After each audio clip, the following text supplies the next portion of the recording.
Welcome back, basketball fans. In the WNBA's 26 years and counting, teams have come and gone. The current landscape of the league has been relatively stable for a while, but it wasn't always like that.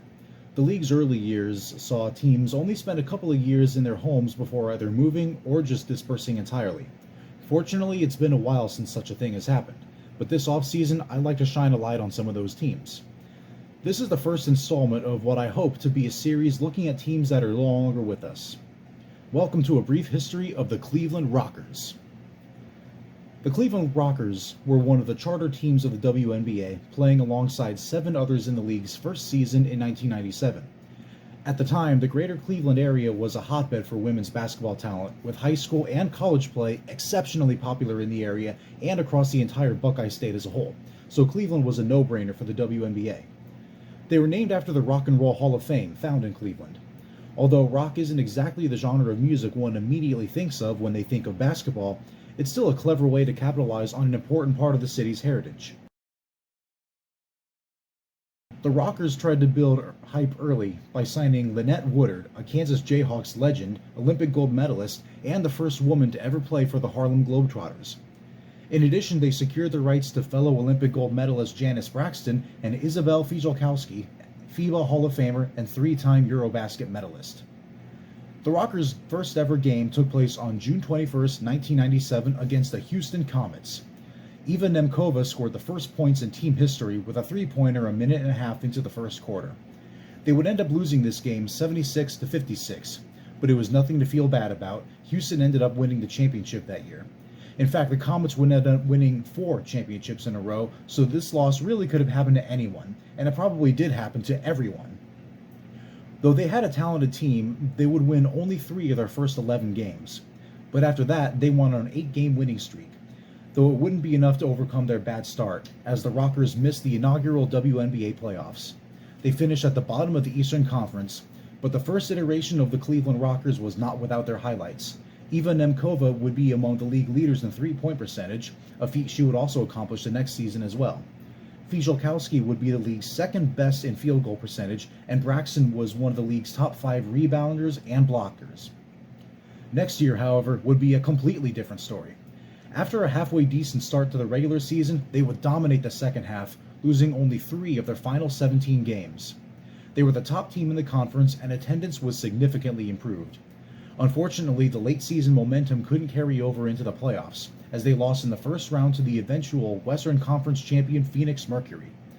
Despite Nemkova leading the league in three-point percentage and Fijalkowski leading in field goal percentage, and Susie McConnell-Serio leading the team in assists as a rookie, in addition to winning the league sportsmanship award.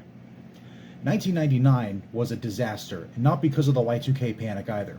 Cleveland went 7 for 25, including 5 and 15 in their conference. Needless to say, they were the worst team in the WNBA. The only bright spot was Eva Nemkova leaving the league in free throw percentage. Not helping matters was leading scorer and star center Isabel Fijalkowski leaving the team to a contractual dispute. Alyssa Barres, 5th in the WNBA in field goal percentage, would then be claimed by the Portland Fire in the expansion draft. Head coach Linda Hill McDonald was relieved of her duties, replaced by Dan Hughes, who had a wealth of coaching experience at the college level and had just got done assistant coaching the Charlotte Sting to the Eastern Conference Finals. Going into the new millennium, things really couldn't possibly get any worse for the Rockers, and fortunately for them, they didn't. In fact, they had one of the best single-season turnarounds in WNBA history. With Coach Hughes at the helm and the locker room leadership of Merlakia Jones, the Rockers would win 5 consecutive games in June and 4 in July en route to a second-place finish in the East. In the first round of the playoffs, they beat the Orlando Miracle in 3 games, but in the conference final, they would lose to the New York Liberty in 3. 2001 would be Cleveland's best regular season in their history, going 22-10. They had a 7-game winning streak not once, but twice. Not only did they win the conference, but they had the best record in the entire league. They were also the best defensive team in the league, as they led in defensive rating and gave up the least points per game. The playoffs told a different story, however. Led by legendary coach Ann Donovan, the Charlotte Sting would beat the Rockers in the first round 2-1. Despite having almost the same team a year later, 2002 would see the Rockers second last in league standings. The only positive from the 2002 season was the emergence of draft pick Penny Taylor, who averaged 13 points and 5.3 rebounds while making 1.3 three-pointers per game. Also, Ann Waters was the WNBA's third best two-point percentage shooter. By now, the only remaining Rockers from the original 1997 team was Rushia Brown and Relakia Jones, the only two players who played for the Rockers for the entirety of their existence. That October, the NBA Board of Governors voted to restructure the WNBA, which allowed Cavaliers owner Gordon Gund control of the team from the league. This would be a major plot point for the team's future. In 2003, the Rockers claimed Betty Lennox from the Miami Soul in the dispersal draft. This, along with the longtime Jones and Brown, helped Cleveland to fourth place in the Eastern Conference with an even 17-17 record. Despite being right at 500, it was still a major improvement. No huge winning streaks this time around, their best stretch being a 3-game win streak in early August. The last regular season game in Cleveland Rockers history was August 25, 2003, a 75-66 win over the Charlotte Sting, which strangely lists legendary coach Cheryl Reeve as a healthy scratch. Not sure what that's all about, but an interesting gem nonetheless. They returned to the playoffs, but it was just for a cup of coffee. The last WNBA game to take place in the city of Cleveland was August 29, 2003, a 76-74 loss to the Detroit Shock. The Rockers' last game in any arena was just a few days later on September 2, 2002, when the Shock eliminated them from the playoffs. It was Detroit's first ever playoff series win on their way to their first ever WNBA championship. At this point, Gordon Gund decided to stop operating the team, citing financial issues and declining attendance over the entire latter half of the team's existence. The team was put up for sale, but despite the best recruitment efforts of fans and local businesses, new owners just could not be found. The franchise was deactivated, and the players were put into a dispersal draft before the start of the 2004 season. Though they never won a championship or even made it to the finals, the Cleveland Rockers were not a bad team by any means.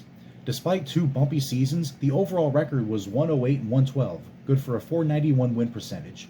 In playoff games, they won 6 games, and losing 9, good for a .400 win percentage.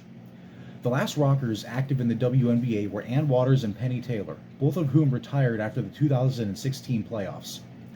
Waters' last game was on September 30th, and Taylor's last game was on October 16th. With the Phoenix Mercury's loss to the Minnesota Lynx that night, the last player active with the Rockers franchise played their last game. Though Waters didn't play any more games for the Sparks past September, she would still be on the championship-winning roster. 13 years after the Cleveland Rockers' demise, the last traces of the team were finally gone. Off the court, however, the legacy of the Rockers continues with former general manager Wayne Embry, who now serves as a senior advisor to the Toronto Raptors. As well, Jim Paxson is a consultant for the Chicago Bulls. Former Rockers assistant coach Mike Wilhelm is a scout for the Bulls. Lisa Boyer is an associate coach for the University of South Carolina, and Cheryl Reeve is the head coach of the Minnesota Lynx. So the ties to the Cleveland Rockers aren't completely erased from history. This team was home to a Naismith Basketball Hall of Famer in Lynette Woodard and FIBA Hall of Famer Isabel Fijelkowski, not to mention a plethora of gold medalists from the Olympics and Eurobasket. For a young team in a young league, for a while they were a pretty popular team. Compared to the average attendances in today's teams, the Rockers are definitely top tier in attendance. Despite a decline in their later years, their total average was actually marginally higher than the Houston Comets.